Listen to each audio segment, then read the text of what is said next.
नमस्कार, जय हिंद, सत श्री अकाल। मेरा नाम है लोकेश सिंह और फाइनली आप शामिल हो चुके हैं हमारे साथ आईएफएएस के सरकारी नौकरी यूट्यूब चैनल पर। और आज फाइनली शाम के 7 बज चुके हैं और 7 बजे हम लोग सेशन लेकर आते हैं अपना करंट अफेयर का पूरे दिन का निचोड़। जो जो चीज़ें इंपॉर्टेंट हो सकती हैं आपके एग्जाम के पॉइंट ऑफ व्यू से, हम उन सब का करते हैं यहाँ पे डिस्कशन। तो फाइनली देखते हैं आज के टॉपिक हमारे पास कौन कौन से आज है। बहुत इंपॉर्टेंट न्यूज़ हमारे पास, नो डाउट। एग्जाम में या फिर एग्जाम को ना देखते हुए भी अगर आप इंटरव्यू किसी के लिए जा रहे हैं तो इंटरव्यू के लिए भी ये आपके बहुत इंपॉर्टेंट हो सकते हैं। पर उससे पहले मैं हमेशा की तरह एक छोटी सी बात 10 सेकंड के लिए दोहराना चाहूँगा, वो जान लीजिए। तो सबसे पहले मैं आपसे कहना चाहूँगा, प्लीज़ सुबह 11 बजे हमारा एक सेशन चल रहा है जहाँ पे हम लोग प्रीवियस ईयर क्वेश्चन एसएससी के हैंडल करते हैं, जहाँ पे हम लोग डिटेल में उनका एनालिसिस करते हैं।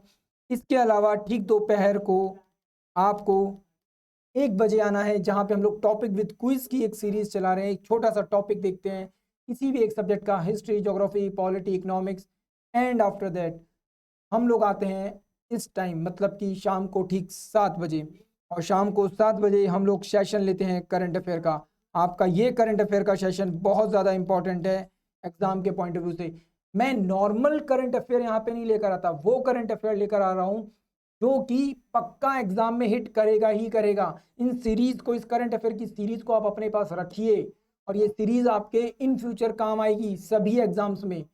चलिए तो फाइनली देखते हैं अपने आज के टॉपिक कौन कौन से हमारे करंट अफेयर में। सबसे पहले एक इंपॉर्टेंट एक्सरसाइज, ये नेवल एक्सरसाइज है। ये क्या है? एक नेवल एक्सरसाइज है जो India, south Africa, Brazil countries के बीच में हुई है। ध्यान रखिए, इस तरीके की नेवल एक्सरसाइजेज या आर्मी एक्सरसाइजेज या फिर एयरफोर्स की एक्सरसाइजेज हमेशा एग्जाम में पूछी जाती रहेंगी।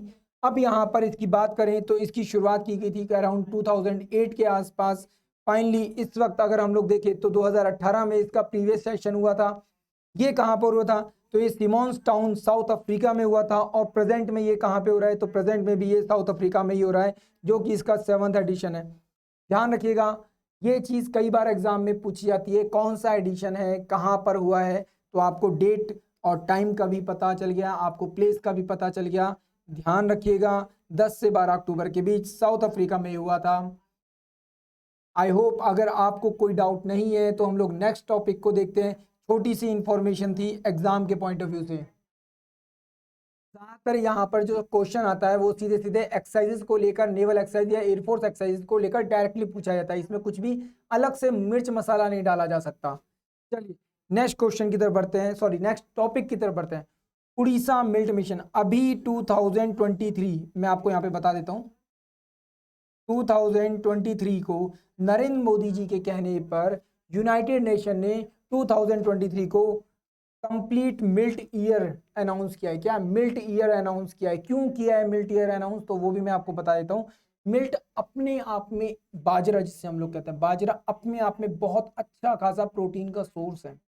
ठीक है, कहीं ना कहीं हम लोग इस तरीके की चीज़ों को, बाजरा, मक्के जैसी जो चीज़ें होती हैं, इनको खाना धीरे धीरे छोड़ रहे हैं।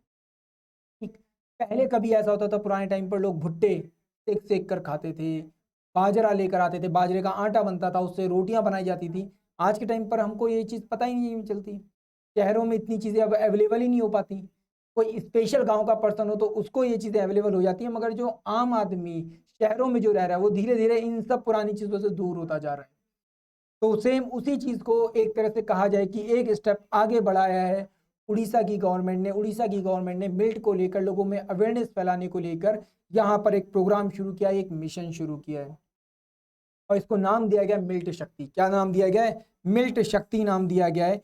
जहाँ पर छोटे छोटे लोकल ब्रांड्स तैयार किए जाएंगे, बिस्किट्स तैयार किए जाएंगे, जो नमकीन होती है उसे तैयार किया जाएगा, पापड़ तैयार किए जा सकते हैं और उन सब को मार्केट में अवेलेबल करवाया जाएगा, ताकि एक पूरी की पूरी मिल्ट इकोनॉमी जनरेट की जा सके। अपने आप में कितना बेहतरीन स्टेप है, आप इस चीज़ का यहाँ पे अंदाजा लगा सकते हैं। आई होप आपको ये बात यहाँ पे समझ आ गई होगी। अगर ये बात समझ में नहीं आई है तो प्लीज़ इसको मार्क कर लीजिए और अपनी कॉपी में कहीं पर इसको नोट कर लीजिए।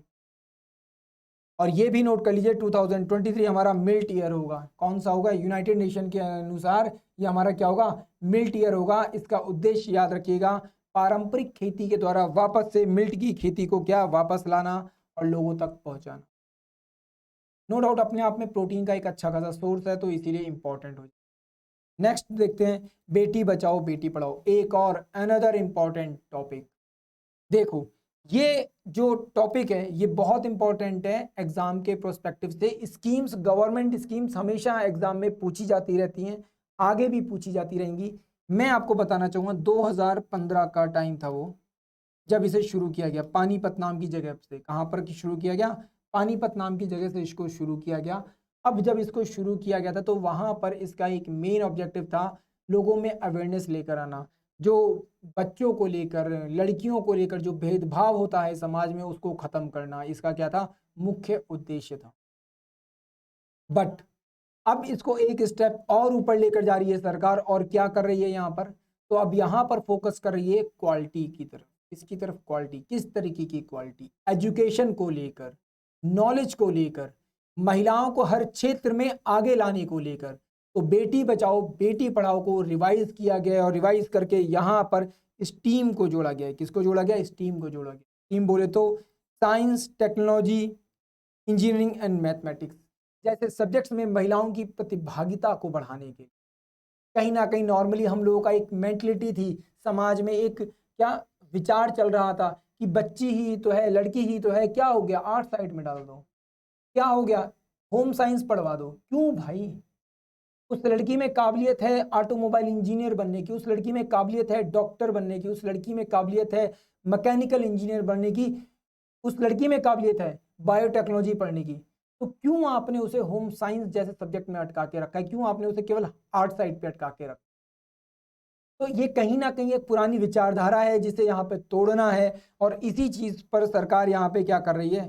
फोकस कर रही है। आई होप आपको ये बात समझ में आ गई होगी। महिलाओं में कहीं ना कहीं स्किल्स को बढ़ाने के लिए इस चीज को यहाँ पे लाया गया है। आखिर यहाँ पे कौन कौन से डिपार्टमेंट हैं या कौन कौन से मिनिस्ट्रीज हैं जो यहाँ पे काम कर रही हैं इस प्रोजेक्ट को लेकर, तो इसके बारे में भी आपको पता होना चाहिए। सबसे पहले ministry of women and childrens development, दूसरा ministry of skill development entrepreneurship, and तीसरा मिनिस्ट्री ऑफ माइनॉरिटी अफेयर्स।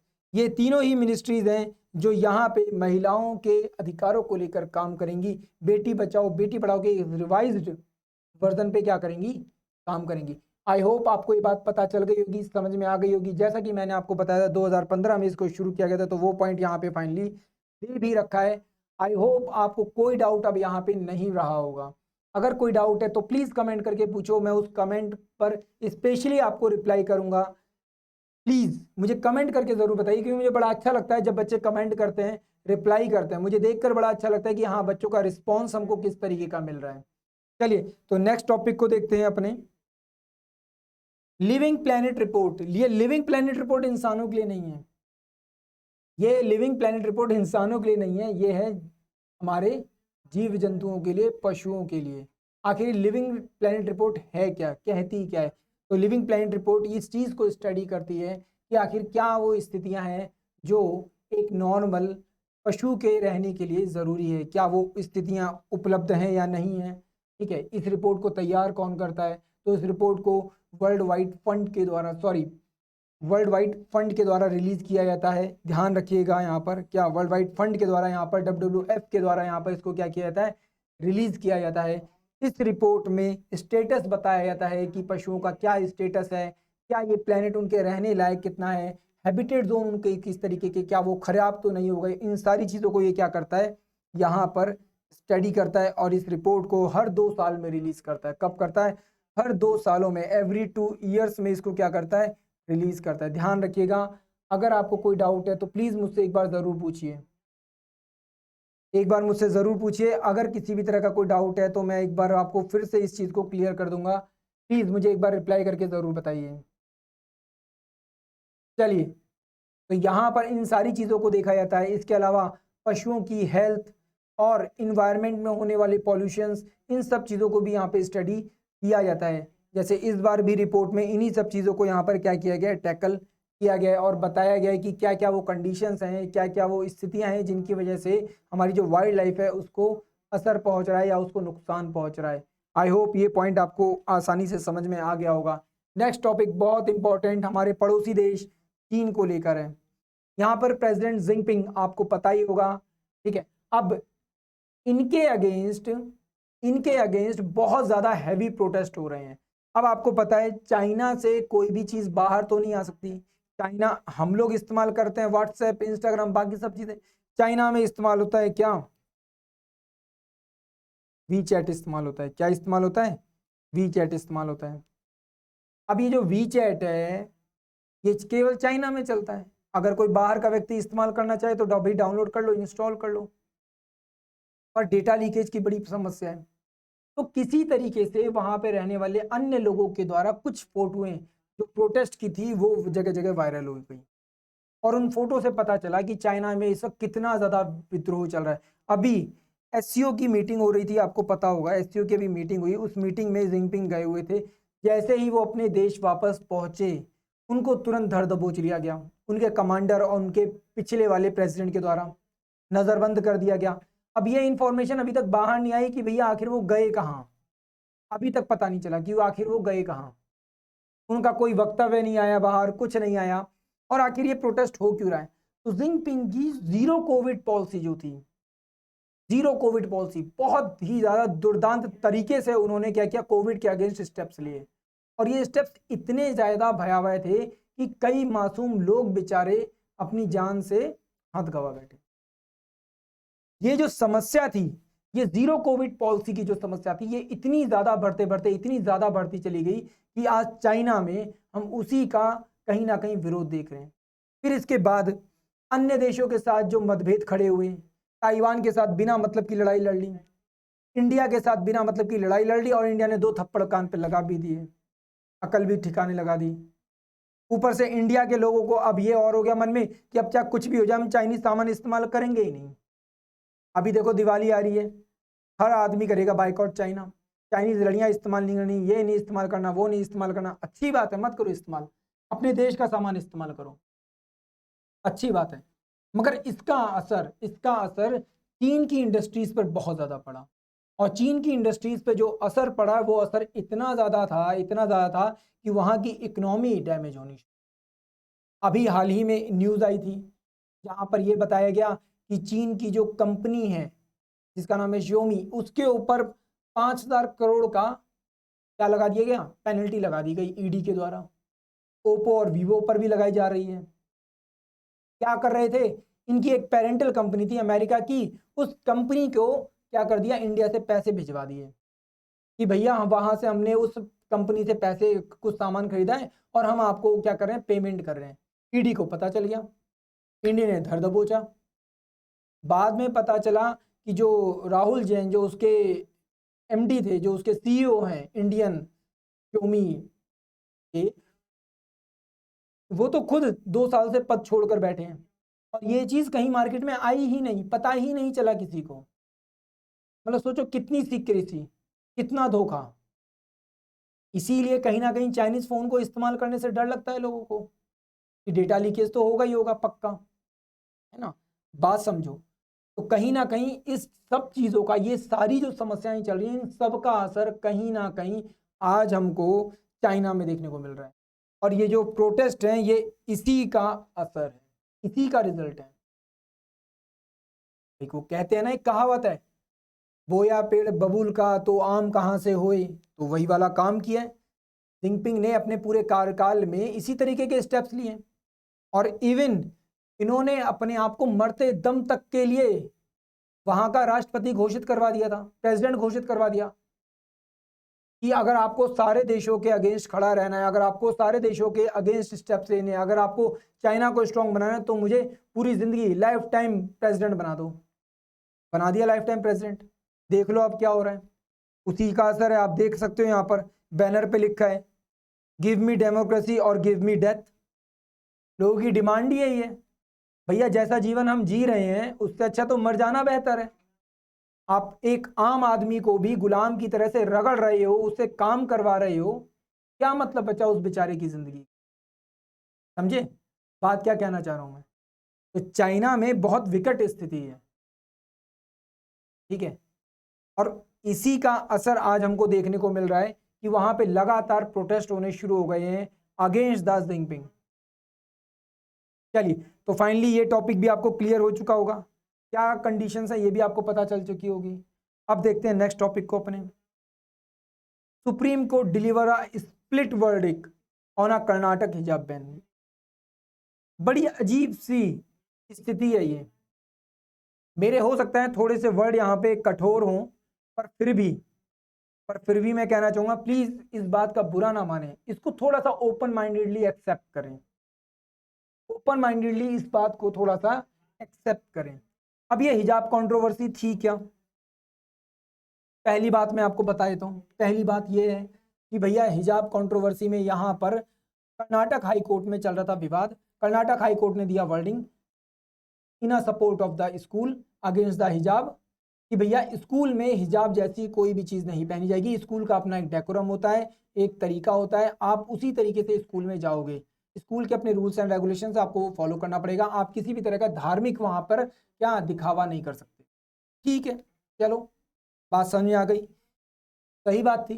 पर यहाँ पर क्या किया, कुछ लोगों ने इस वर्डिक्ट के अगेंस्ट पिटीशन डाल दी। कहाँ? सुप्रीम कोर्ट में। सुप्रीम कोर्ट में बात पहुंची। अब सुप्रीम कोर्ट में जब बात पहुंची तो वहां पर यह चीज बढ़ती चली गई। वकीलों की बहस इतनी हो गई कि आर्टिकल 25, कौन सा आर्टिकल?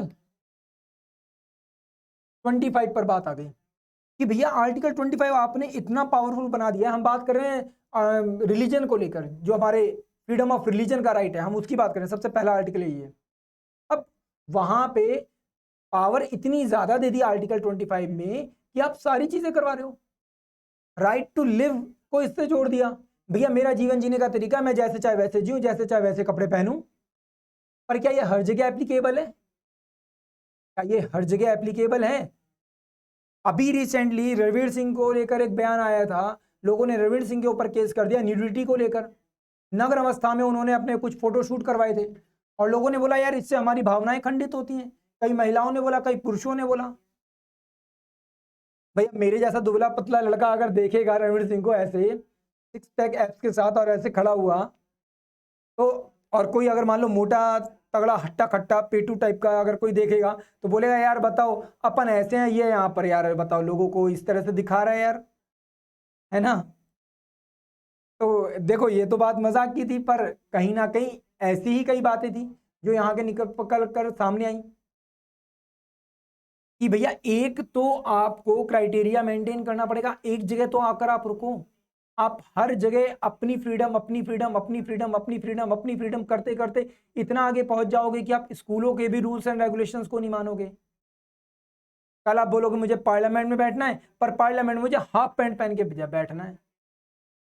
कल मुझे ऑफिस जाना है, पर ऑफिस में किसमें जाऊंगा? बनियान पहन के जाऊंगा।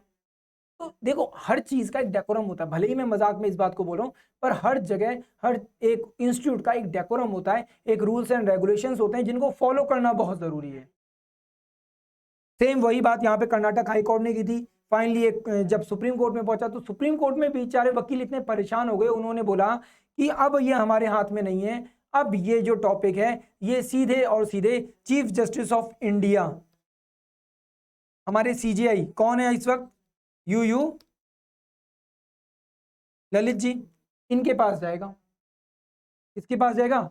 यू ललित जी के पास जाएगा। अब ये सीधे सीधे अब वो डिसीजन लेंगे। और इवन उस बेंच ने खुद बोला है कि भैया हमारे अपने खुद के कुछ डाउट्स है, मैं चाहता हूं वो उनका भी निवारण करें। अब एक तरफ एक वकील बोल रहा है हिजाब के सपोर्ट में, वो कह रहा है कि हिजाब होना चाहिए, वो उनकी पर्सनल क्या है, फ्रीडम है। और एक तरफ एक वकील बोल रहा है नहीं, उससे पहले शिक्षा का अधिकार जरूरी है, शिक्षा जरूरी है, हिजाब जरूरी है। मतलब अगर कोई लड़की हिजाब नहीं पहनेगी तो उसके माता पिता उसे स्कूल ना भेजें, ये बात सही हो जाएगी क्या? मतलब कितनी अजीबोगरीब बात है। यहां पर मैंने एक बहुत इमेज इंटरेस्टिंग सी निकाली है। ये आपको इमेज दिख रही होगी, ऊपर आपको इमेज दिख रही है इंडिया की, ठीक है। ये एक महिला थी जिनका नाम था क्या, माशा आमिनी। हाल ही में इनकी डेथ हो गई। क्यों हो गई? ईरान की पुलिस ने इनको पकड़ के मारा क्योंकि इन्होंने हिजाब उतार दिया था अपना। आगे चलकर इनके सपोर्ट में महिलाएं आई और उन्होंने अपने बाल काट दिए। कई हॉलीवुड की कई फीमेल्स ने ये स्टेप लिया, उन्होंने अपने बाल काट के। इंडिया में पता नहीं क्या लोग किस मतलब नशे में हैं कि उनको ये चीज समझ में ही नहीं आती। ये आप देख रहे हैं, ये जो पोस्टर आपको दिख रहा है सामने, ये जो फोटो दिख रही है, ये इंडिया की ही है, मैंने कहीं बाहर से नहीं ली, इंडिया की ही फोटो है। डिफरेंट डिफरेंट पॉलिटिकल पार्टीज इनको सपोर्ट कर रही है, पॉलिटिकल पार्टीज के ही झंडे लेकर खड़े हैं लोग यहाँ पे कि आप लड़ो, हम आपके पीछे खड़े हैं। जिन पॉलिटिकल पार्टीज जो इनको सपोर्ट कर रही है वो खुद, उनके बच्चे इंग्लैंड में, यूरोप में, डिफरेंट डिफरेंट कंट्रीज में पढ़ रहे हैं, और यहाँ पर इन गरीब घर के बच्चों को इस चीज के लिए लगाया जा रहा है। एक तरफ ईरान में लोग हिजाब के अगेंस्ट खड़े हो रहे हैं कि भैया हमें इससे आज़ादी दो, हमें जीवन जीने का तरीका, मतलब हमारा तो बर्बादी कर दिया आपने, हमें जीवन जीना है, आपने हमें बांध के रखा है इस सोच के साथ। कितनी अजीब बात है। और वहीं पर इंडिया में लोग हिजाब को लेकर वो कर रहे हैं, मतलब कितना अजीबोगरीब मामला है। Same religion, same book, same thought, मगर डिमांड अलग अलग। सऊदी कंट्रीज में वहां पर हिजाब पहनना क्यों जरूरी था?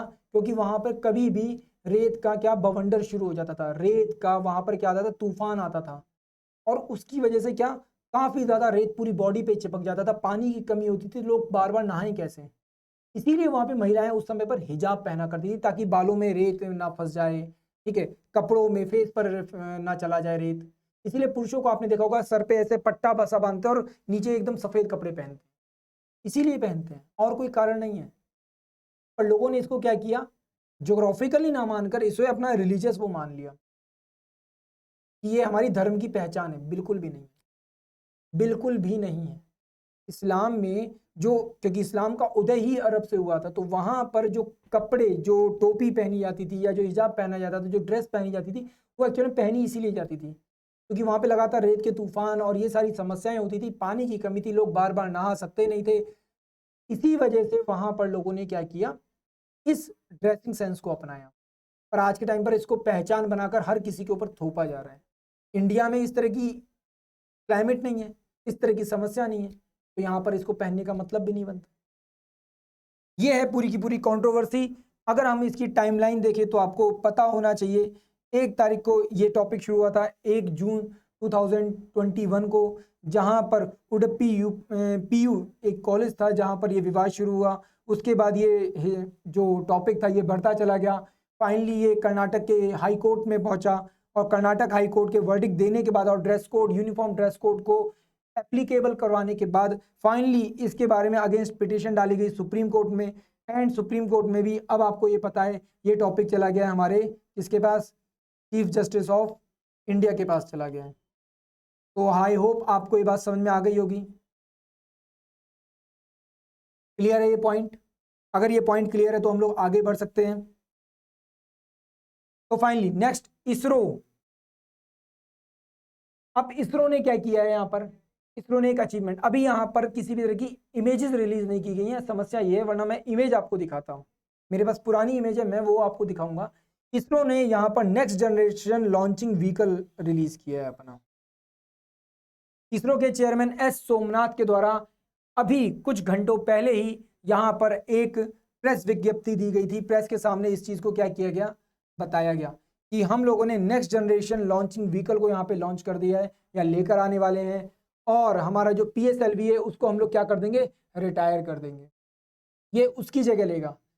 कम खर्च में हम लोग ज्यादा एफिशिएंसी के साथ सैटेलाइट्स को लॉन्च कर सकेंगे, यहाँ पर रिस्क फैक्टर जो होंगे वो कम हो जाएंगे, हम लोग ज्यादा पेलोड के साथ यहाँ पे क्या कर सकते हैं, फ्लाई कर सकते हैं। तो ये चीज हो जाएगी बहुत ज्यादा इंपॉर्टेंट, और इसको नाम क्या दिया जाएगा, NGLP।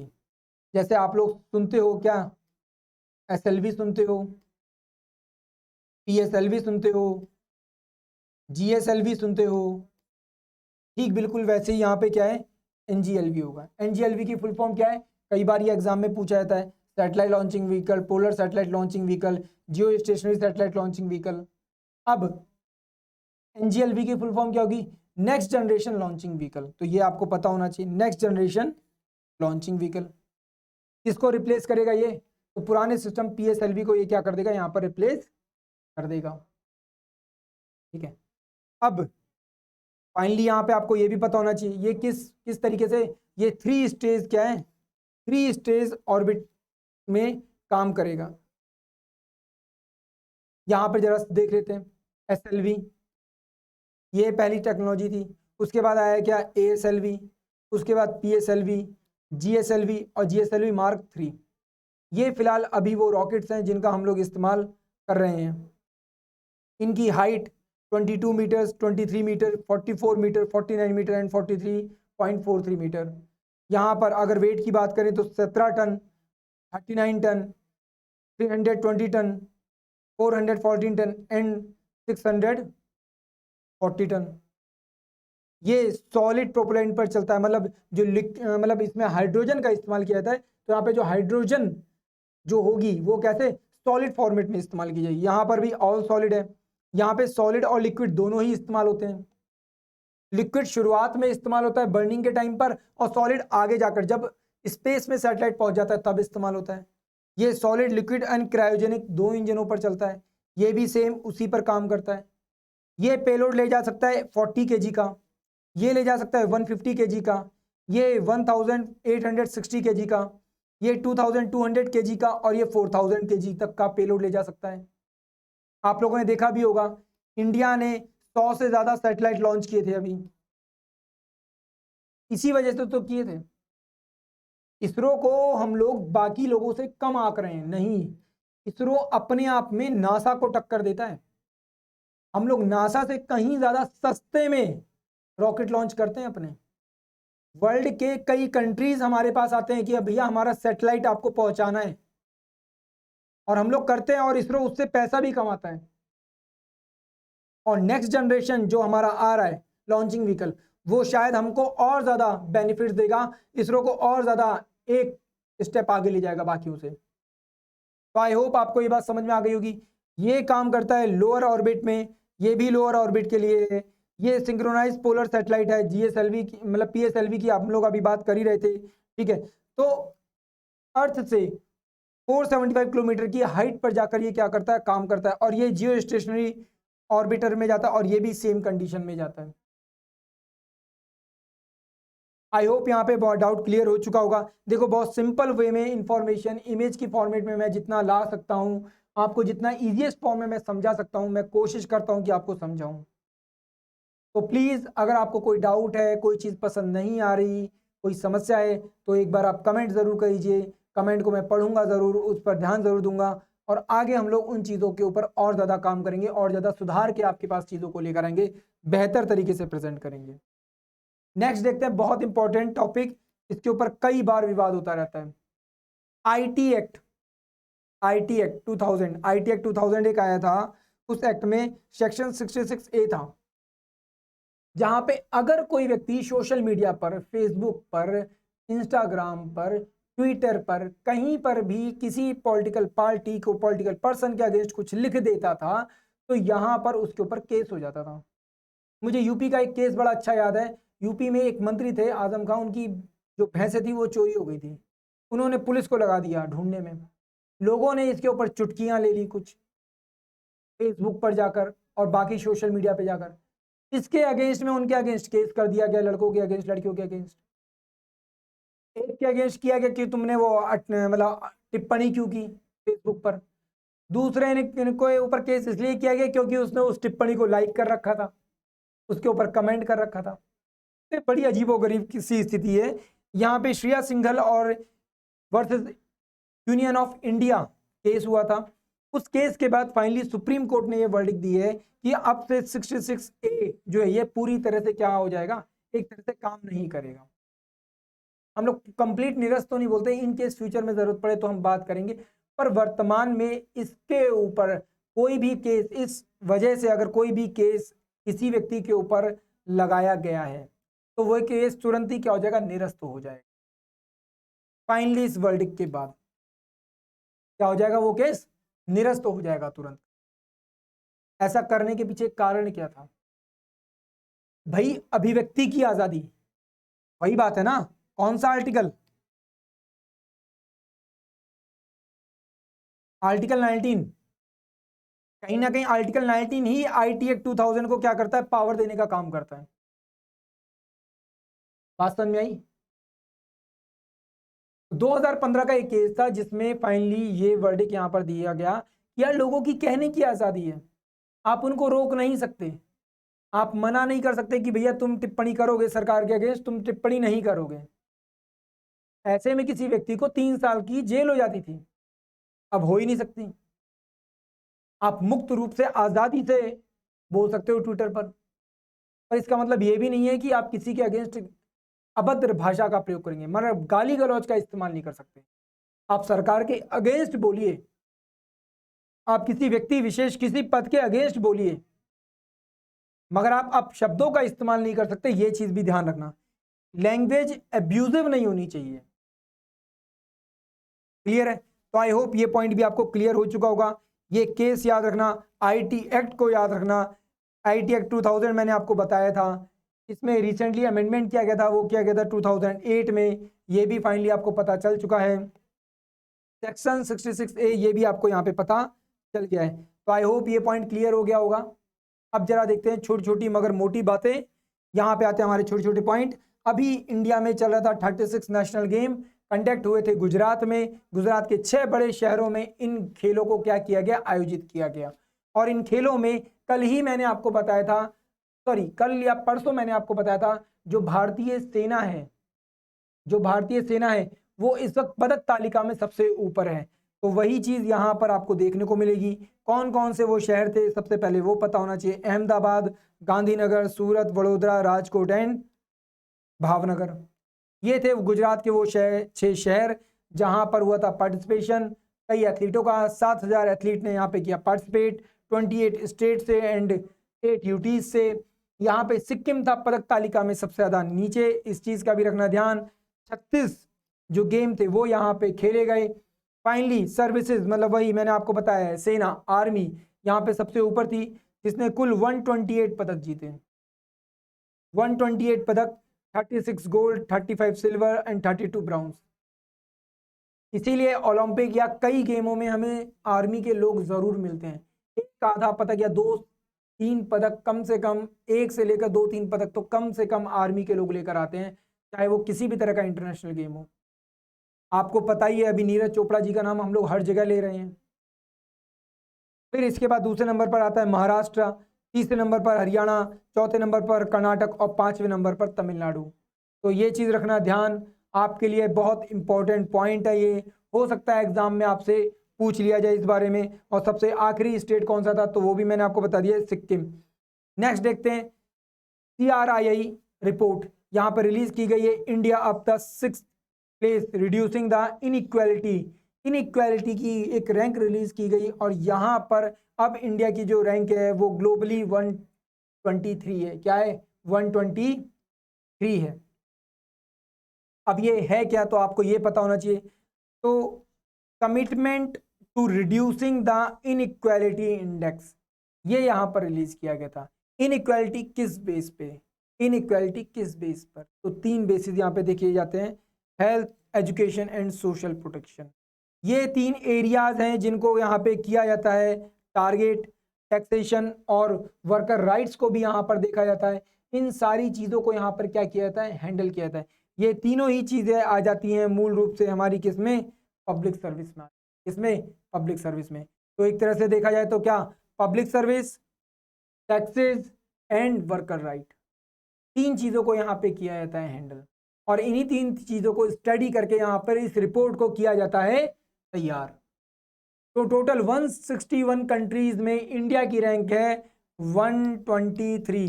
ये क्वेश्चन डायरेक्टली आपसे यही पूछेगा एग्जामिनर कि इंडिया की क्या रैंक है, कितने देशों में क्या रैंक आई है और कौन कौन सी कंडीशंस को यहाँ पे स्टडी किया जाता है। इसके अलावा कुछ भी यहाँ पर नहीं देखा जाएगा, ना ही आपसे पूछा जाएगा।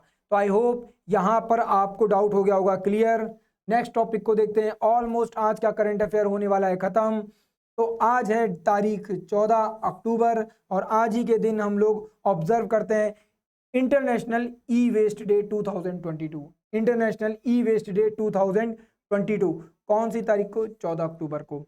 इसका थीम क्या है, इसका थीम क्या है? तो इसका थीम था recycle it's all know matter how small. छोटे से छोटी इलेक्ट्रॉनिक चीजें जो आज के टाइम पर ई वेस्ट बन जाती हैं, हमारे लिए समस्या खड़ी कर रही है, हमारे आने वाली पीढ़ी के लिए एक बहुत बड़ी समस्या खड़ी कर सकती हैं। उस समस्या से बचने के लिए इस दिन को ऑब्जर्व किया जाता है ताकि लोगों में अवेयरनेस फैल सके। दिक्कत ये इतने सारे दिन बना दिए गए हैं, दिक्कत ये इतने सारे दिन बना दिए गए हैं मगर लोगों तक सोशल मैसेज तो पहुंचता ही नहीं है। आप जाओ किसी कंप्यूटर शॉप पर, इतना सारा ई वेस्ट पड़ा होता है। और सबसे बड़ी गलती है यहाँ पर वो कंपनियां जो टेक्नोलॉजी को तैयार करती हैं, एप्पल है या और मोबाइल कंपनीज हैं, लैपटॉप बनाने वाली कंपनीज हैं, ये जानबूझ के इस तरीके के प्रोडक्ट बनाती हैं कि वो प्रोडक्ट 3 से 4 साल चले, इसके आगे चल ना पाए। एप्पल का हम एग्जांपल ले लेते हैं। एप्पल का फ़ोन आपने खरीदा, 2 साल बाद वो इतना ज़्यादा स्लो हो जाएगा, उसकी बैटरी इतनी ज़्यादा मतलब डिक्रीज हो जाएगी कि आपको मजबूरी में एक नया फ़ोन लेना पड़ेगा एप्पल का। एप्पल उस पर अपडेट देने बंद कर देगा। ये है सबसे बड़ी समस्या। अगर आप चाहते हो, अगर यूएन चाहता है, अगर पूरा देश चाहता है, हर कंट्री चाहता है कि अगर ई वेस्ट को कम किया जाए तो उसको कम किए जाने का केवल एक ही तरीका है, और वो तरीका क्या है कि इस तरीके की कंपनियों पर कंट्रोल किया जाए। उनको कहा जाए कि आप जो भी चीज़ें बना रहे हैं, तैयार करें, कम से कम उसकी लाइफ आने वाले 10 सालों तक वैसी रहे। साथ ही साथ लोगों को राइट टू रिपेयर मिलना चाहिए। राइट टू रिपेयर अभी इंडिया में इसके लिए बहुत ज़्यादा आवाज़ उठ रही है, भारत सरकार इसके ऊपर काम कर रही है। राइट टू रिपेयर में हर एक व्यक्ति को अधिकार होगा कि वो अपने तरीके से अपने फ़ोन को सही करवाए या करे। इसके साथ कंपनियों को एक मैनुअल उनको प्रोवाइड करवाना पड़ेगा। समस्या क्या होती है, आपने फ़ोन ठीक करवाया, कंपनी वालों ने बोला हमारे पास ही लाकर ठीक करवाना पड़ेगा, कहीं और जा ही नहीं सकते। अब एक आदमी ने 1 लाख का फ़ोन लिया, उसकी स्क्रीन टूट गई, आप स्क्रीन ठीक करवाने के लिए गए, बताया स्क्रीन की कीमत 80,000 रुपए है। 1 लाख का फ़ोन, 80,000 की स्क्रीन। एप्पल जैसे प्रोडक्ट के साथ यही समस्या है ना। अगर आपने कहीं बाहर से अगर स्क्रीन डलवा ली तो उसकी गारंटी वारंटी खत्म। ये समस्या है सबसे। तो इसीलिए अगर ई वेस्ट चाहता है अगर कोई कि कम हो, तो सबसे पहले इस तरीके की कंपनियों के ऊपर नकेल कसनी जरूरी है। नेक्स्ट, आज ही के कल के दिन हम लोग एक और दिन, कल मैंने वैसे करंट अफेयर पढ़ाया था मगर शायद कल ये वाला पॉइंट छूट गया था, तो इसीलिए मैं ये पॉइंट भी यहाँ पे कवर कर रहा हूँ। 1 अक्टूबर को हम लोग वर्ल्ड साइट डे, आंखों की बात कर रहे हैं, वर्ल्ड साइट डे ऑब्जर्व करते हैं। और यहाँ पर थीम क्या रखा गया है, लव योर आइज। थीम क्या रखा गया है, लव योर आइज।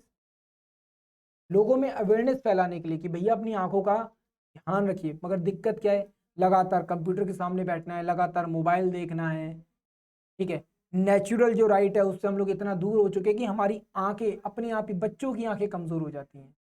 छोटे छोटे बच्चे पैदा होते हैं, 2 साल 3 साल 4 साल के बच्चों की ये चश्मे लगे हुए हैं। तो कहीं ना कहीं उस पर एक ध्यान देने के लिए इस दिन को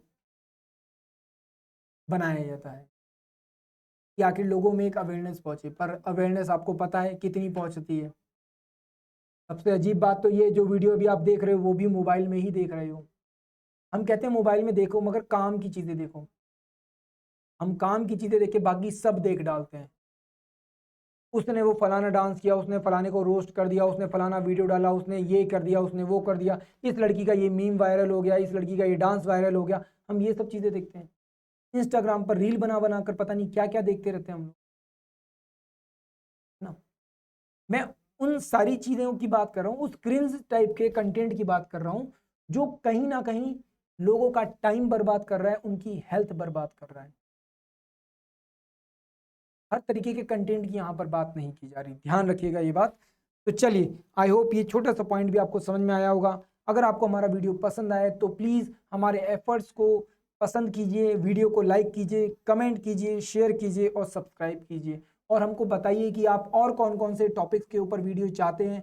हम इसी तरीके से आपके लिए मेहनत करते रहेंगे। छोटे छोटे पॉइंट्स में बहुत अच्छी इंफॉर्मेशन आपके सामने लेकर आते रहेंगे। हम कोशिश करेंगे जितना हो सके उतना आपके लिए काम करें ताकि आप अपनी सफलता के एक कदम और आगे पहुंच सकें, आप अपनी सफलता के लिए आगे बढ़ सकें, आप अपने माता पिता का नाम रोशन कर सकें और हमें ये कहने का मौका मिल सके, यस ये स्टूडेंट, ये बच्चा मेरा पढ़ाया हुआ था, हमारे द्वारा इसे गाइडेंस दिया गया था। तो अगर आपको मेरे एक्सपीरियंस से कुछ फ़ायदा हो रहा है तो प्लीज़ इस वीडियो को लाइक कीजिए और मुझे पता चलना चाहिए कि इस वीडियो पर कितने सब्सक्राइबर आए हैं। तो प्लीज़ इस वीडियो पर जितना हो सके सब्सक्राइब कीजिए, अपने दोस्तों भाई बहनों को शेयर कीजिए और अगर आपको मेरे एफर्ट्स पसंद आते हैं तो प्लीज़ कमेंट करके ज़रूर बताइएगा ये बात। Thank you so much. अभी के लिए लेते हैं विदा। कल सुबह ठीक 11 बजे हम लोग फिर मिलेंगे। Thank you so much. जय हिंद।